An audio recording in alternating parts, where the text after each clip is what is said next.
Crossed, he's getting IAS this time. Congratulations. Many congratulations. It's better we listen to him only because his journey has been quite long. Ashutosh, feel free to. काफ़ी long journey रही है। 5 attempt हो गए और 4 mains और 3 interview. तो it's been journey of learning from mistakes and refining the process, refining the answer writing, refining the interview process. The one thing that stood out, that believing in oneself, there is no substitute for that. If you don't believe in yourself, then no one is going to believe. But we should not extend it beyond a point because we must listen to other also. Like I listened to Sun, and sir ने जो है GS2 और सारे answer को improve करने में मदद करी कि इम्प्लिसिट डिमांड क्या है. और मेरा ये रह रहा था कि मैं डिमांड पे जल्दी नहीं आ पा रहा था, तो सर ने बताया कि डिमांड पे आपको आना as soon as possible. So I think that must have been helped because marks are not out yet. तो सर का बहुत कंट्रीब्यूशन, बहुत इंकरेजमेंट किया सर ने पूरी जर्नी में. That's all I have to say. Ashutosh, क्या गलती रही जो लगता है कि भाई कोई बाकी कैंडिडेट जो प्रिपेयर करेंगे उनको डेफिनेटली नहीं करनी है? आई थिंक कॉमन सी बातें हैं कि आपको अपने नोट्स पे यकीन करना है, उनको ज़्यादा से ज़्यादा मेमोराइज करना है, रिवाइज करना है, और जो है ज़्यादा बल्क पे नहीं जाना है कि कंटेंट बहुत ज़्यादा हो जा रहा है. अब जैसे प्री में है तो प्री में आई थिंक जो है जो स्टॉक सब्जेक्ट हैं, जैसे पॉलिटी हो गया उसके 15 क्वेश्चन आते हैं, इकोनॉमी के 20 से 22 क्वेश्चन आते हैं, हिस्ट्री के 15 क्वेश्चन आते हैं. तो ये तो पूरा स्टैटिक पार्टी हो गया ज़्यादातर. साइंस एंड टेक की भी 10 से 12 क्वेश्चन आते हैं और 8 to 9 इजीली गेटेबल होते हैं. तो अगर प्री आसानी से करना है तो ये आसान सा रास्ता है कि आप ज़्यादातर जो वेरिएबल पार्ट है इन्वायरमेंट, जिसमें कि अजीब से ही क्वेश्चन आ जाते हैं कभी कभार, तो उसके पीछे भागने से अच्छा है कि ये सब्जेक्ट और ये स्टॉक बुक से ही हो जाते हैं. फिर रहा बात CSAT की, तो CSAT को कभी भी हल्के में नहीं लेना है. मेरा पहला प्री नहीं हुआ था इसी वजह से, क्योंकि CSAT में नहीं हुआ था.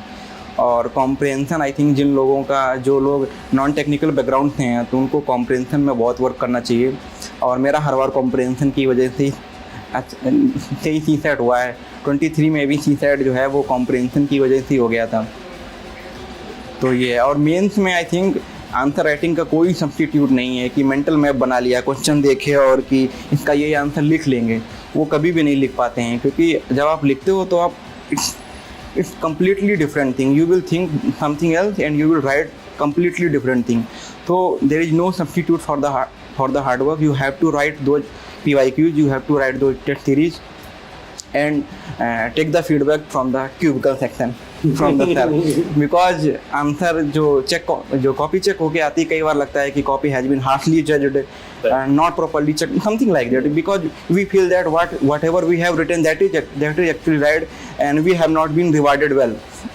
But when you listen the point of view of other person, the people who are more experienced, then you get to know that you are not rewarded because your answer lacks something.